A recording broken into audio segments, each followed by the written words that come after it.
محبت ہوگی, اس کو نکاح سے اتنی زیادہ الفت ہوگی, اس لیے کہ نکاح اللہ کے حبیب صلی اللہ علیہ وآلہ وسلم نے خود کیا. حضور سے پہلے جتنے انبیاء کرام آئے ان سب نبیوں نے بھی نکاح کیا, انبیاء کرام نے سب کے سب نے نکاح کیا سوائے ایک نبی حضرت عیسیٰ علیہ السلام کے. لیکن عیسیٰ علیہ السلام نے نکاح نہیں کیا, مگر وہ بھی ابھی آسمانوں پر ہے, اور قیامت کے قریب جب زمین پر آئیں گے تو وہ بھی نکاح فرمائیں گے. اور اللہ تبارک و تعالیٰ کے حکم سے جب وہ نکاح کریں گے, مطلب کوئی نبی ایسا نہیں جو نکاح نہ کرے, ہر نبی نے نکاح کیا.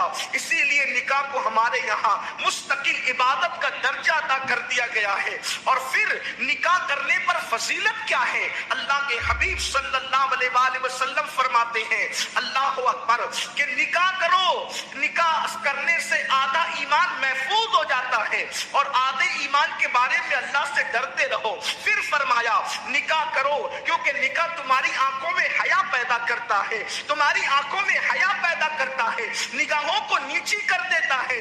جب نکاح کی بڑی فضیلت بیان کی گئی, اللہ کے حبیب علیہ السلام نے یہاں تک ارشاد فرمایا کہ نکاح میری سنت ہے, جو اس سے رغبت نہیں کرے گا وہ ہم میں سے نہیں ہے, وہ میری سوسائٹی کا ممبر نہیں ہے. تو جو کچھ غریب صحابہ تھے جن کے پاس مال نہیں تھا, جن کے پاس دولت نہیں تھی, انہوں نے عرض کیا یا رسول اللہ صلی اللہ علیہ وآلہ وسلم, ہم نکاح کرنے کی طاقت نہیں رکھتے کیونکہ ہمارے پاس مال نہیں ہے, ہمارے پاس دولت نہیں ہے, تو ہم نکاح کریں گے تو رکھیں گے کہاں, اسی طریقے سے بیوی کا خرچہ کیسے پورا کریں گے. لیکن یہ اپنے نبی کی شان ہے, لوگ مسئلے سن کر کے جواب بدل دیتے ہیں, مگر قربان جائے اپنے نبی پر. جب میرے آقا نے سنا کہ یا رسول اللہ غریبی ہے, غربت ہے, ہم نکاح کیسے کریں, تو میرے آقا نے ارشاد فرمایا نکاح کرو, نکاح کرنے کی برکت سے اللہ تم کو مالا مال فرما دے گا. نکاح کی وجہ سے تم دولت مند ہو جاؤ گے, نکاح کی وجہ سے تم مالدار ہو جاؤ گے. اللہ اکبر, یعنی نکاح سے ایمان بھی محفوظ ہو رہا ہے, نکاح کی وجہ سے آبرو بھی محفوظ ہو رہی ہے, نکاح کی وجہ سے نگاہوں کے اندر حیا بھی پیدا ہو رہی ہے, نکاح کی وجہ سے اولاد میں برکت بھی ہو رہی ہے, نکاح کی وجہ سے پاک دامنی بھی نصیب ہو رہی ہے, نکاح کی وجہ سے دولت بھی مل رہی ہے. اسی لیے فرمایا نکاح کرو. اور اللہ کے حبیب علیہ السلام نے یہ بھی فرمایا جلدی نکاح کرو, نکاح کرنے میں دیر مت کرو. اس لیے کہ آج کل کے کچھ ماں باپ ایسے بھی ہیں جو اپنی اولاد کے نکاح میں زبردستی تاخیر کرتے ہیں, زبردستی دیر کرتے ہیں, جبکہ اللہ کے حبیب مصطفیٰ کریم رؤوف الرحیم صلی اللہ علیہ وآلہ وسلم نے ارشاد فرمایا کہ 3 چیزوں میں دیر نہیں کرنا.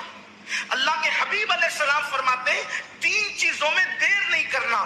نمبر 1, جب نماز کا وقت آ جائے تو نماز پڑھنے میں دیر نہیں کرنا. نماز کا وقت آئے, نماز پڑھنے میں تاخیر مت کرو. حضور نے نماز میں دیر کرنے سے منع فرمایا, لیکن بڑی معذرت کے ساتھ یہ کون پڑھتی ہے رسول اللہ کا کلمہ اور چلتی اپنی طبیعت پر.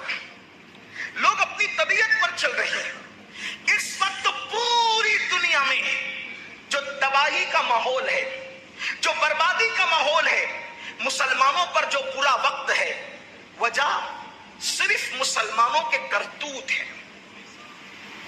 اگر میری بات کا برا لگے جام نگر والوں معاف کرنا, لیکن حالات جو ہمارے خلاف پوری دنیا میں بگڑے ہیں, پوری دنیا میں صرف اس کے ذمہ دار ہم ہیں.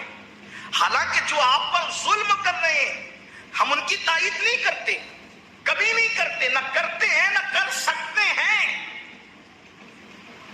لیکن ہم اپنے اعمال بھی تو دیکھیں. میرا اللہ قرآن میں فرماتا ہے وَمَا أَصَابَكُم مِّن مُّصِيبَةٍ فَبِمَا كَسَبَتْ أَيْدِيكُمْ, کہ تم پر جو بھی مصیبت آتی ہے وہ تمہارے اعمال کی وجہ سے. مسلمان کے پیر میں اگر کانٹا بھی چبھتا ہے تو اس کے گناہ کی وجہ سے. مسلمان کو اگر ٹھوکر بھی لگتی ہے اس کے عمل کی وجہ سے. مسلمان کا جلتا ہوا چراغ اگر بجھ جاتا ہے تو اس کے برے عمل کی وجہ سے. مطلب یہ ہے اگر آپ دوسری طرف توجہ دے تو پتا چلے جس دن مسلمان گناہ کرنا چھوڑ دے گا انشاءاللہ اس کے پیر میں نہ کبھی کانٹا چبھے گا نہ کبھی اس کو ٹھوکر لگے گی. اس لیے تھا، اگر ان کو ٹھوکر لگتی تھی تو وہ ٹھوکر کے زخم کو بعد میں دیکھتے تھے، پہلے اللہ کی بارگاہ میں توبہ کرتے تھے، اس لیے کہ ان کو پتا تھا کہ مسلمان کو ٹھوکر لگتی ہے تو بھی اس کے گناہ کی وجہ سے لگتی ہے۔ تو آقا فرماتے صلی اللہ علیہ وآلہ وسلم کہ جب نماز کا وقت آ جائے نماز پڑھنے میں دیر مت کرو۔ آگے بات بیان کرنے سے پہلے بات نماز کی آئی تو ایک بات کہنا چاہتا ہوں، آج پوری امت کا 95% طبقہ نماز نہیں پڑھتا، ہماری قوم بے نمازی ہے، اور نماز چھوڑ کر ان کو کبھی احساس بھی نہیں ہوتا کہ ہم نماز چھوڑ دیں۔ اگر 500 روپے کی نوٹ جیب سے گر جائے تو دن بھر موڈ آف رہتا ہے، 500 گم ہو گئے یار، موبائل گم ہو گیا یار، گھڑی گم ہو گئی یار، کپڑا گم ہو گیا یار، گاڑی چوری ہو گئی۔ ارے گاڑی تو گاڑی، اگر گاڑی کی چابی بھی چوری ہو جائے یا گم ہو جائے تو موڈ آف ہو جاتا ہے، نقصان ہو گیا۔ آپ سے پوچھنا چاہتا ہوں، ایمان والوں اپنے دلوں پہ ہاتھ رکھ کر سوچو، 500 کی نوٹ موبائل گاڑی کی اگر گم ہو جائے تو تم کو احساس ہے؟ روزانہ بستروں میں جو فجر کی نماز ترک کرتے ہو، کبھی نیند سے اٹھنے کے بعد یہ احساس ہوا کہ میں نے کتنا بڑا جرم کیا، میں نے اللہ کا فرض ترک کیا، میں نے رسول اللہ کے حکم کی نافرمانی کی؟ یاد رکھنا، پوری کائنات کی دولت ایک پلڑے میں رکھو اور 2 رکعت نماز ایک پلڑے میں رکھو تو پوری کائنات کی دولت بھی اس کا مقابلہ نہیں کر سکتی 2 رکعت نماز کا جو روزانہ ہم بستروں میں ترک کرتے ہیں۔ ہمیں احساس نہیں، آج پوری دنیا چیخ رہی ہے، مسلمانوں کے گھر سے دھواں نکل رہا ہے، مسلمانوں کے گھروں میں آگ لگائی جا رہی ہے، مسلمانوں کو بے گھر کیا جا رہا ہے، مسلمانوں کے گھروں پہ بلڈوزر چلائے جا رہے ہیں، مسلمانوں کے گھر جلائے جا رہے ہیں، مسلمانوں کی دکانیں توڑی جا رہی ہے۔ میں کہتا ہوں، جو تم پر ظلم کر رہا ہے وہ ایک دن اپنے جو ظلم کا انجام ضرور بھگتے گا، اور دنیا کے ظالموں کو احساس ہونا چاہیے کہ ظلم کی عمر بہت زیادہ نہیں ہوتی۔ فرعون نے ظلم کیا، اللہ نے اس کو دریا میں غرق کر دیا۔ نمرود نے ظلم کیا، اللہ نے اس کو لنگڑے مچھر سے ہلاک کر دیا۔ بخت نصر نے ظلم کیا، اللہ نے اس کو ذلت کی موت مار دیا۔ شداد نے ظلم کیا، خود کی بنائی ہوئی جنت بھی نہ دیکھ سکا۔ قارون نے ظلم کیا، اللہ نے اس کو زمین میں دھسا دیا۔ دنیا کے طاقتور حکمرانوں کو، پوری دنیا کے حکمرانوں کو یہ پیغام دیا جاتا ہے، اللہ کی مخلوق پہ ظلم مت کرنا، اس لیے کہ مخلوق کمزور ہے لیکن خالق کمزور نہیں ہے۔ جب اس کی لاٹھی چلے گی تو کہیں کے نہیں رہو گے، تم بھی بے گھر ہو جاؤ گے، تمہیں بھی تباہ کر دیا جائے گا۔ تم پناہ تلاش کرو گے تو تمہیں پناہ بھی نہیں ملے گی۔ یاد رکھنا، جو چڑیا کا گھونسلہ اجاڑ دے اللہ اس کے گھر کو بھی تباہ کر دیتا ہے، جو چڑیا کے آشیانے کو گرا دے اللہ اس کو بھی برباد کر دیتا ہے۔ میں اپنی قوم سے کہتا ہوں، اپنی بہنوں سے کہتا ہوں، اپنے بھائیوں سے کہتا ہوں، جو ظلم کر رہے ہیں ہم ظالموں کے ساتھ نہیں، وہ غلط کر رہے ہیں، لیکن دوسری طرف تمہیں کہتا ہوں، تمہارے گھر اجڑ رہے ہیں تو تمہیں کتنی تکلیف ہو رہی ہے، تمہارے گھروں پر آگ کی بارش ہو رہی ہے تو تمہیں کتنی تکلیف ہو رہی ہے، تمہاری دکانیں ٹوٹ رہی ہے تو تمہیں کتنی تکلیف ہو رہی ہے۔ کبھی سوچا آج میرا گھر اجڑ رہا ہے تو مجھے اتنی تکلیف ہو رہی ہے، صدیوں سے مسلمانوں نے اللہ کے گھر کو ویران کیا۔ جو کام اللہ کے گھر کو ویران کر دے اللہ اس قوم سے کتنا ناراض ہوگا۔ اللہ تبارک و تعالیٰ کو وہ کتنی اذیت دیتے ہیں، اللہ کو کتنی اذیت پہنچاتے ہیں جو اللہ کے گھر کو ویران کرتے ہیں۔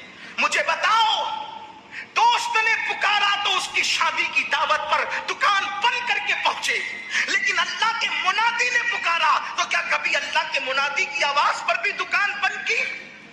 انڈیا پاکستان کا میچ ہوا تو تم نے میچ کے لیے دکانیں بند کی، کبھی تم نے نماز کے لیے بھی دکانیں بند کی، تم نے کبھی کسی نے دعوت دی تو اس کی دعوت کے لیے دکانیں بند کی۔ افسوس ہے، سب کے بلانے کی اہمیت ہے، رب کے بلانے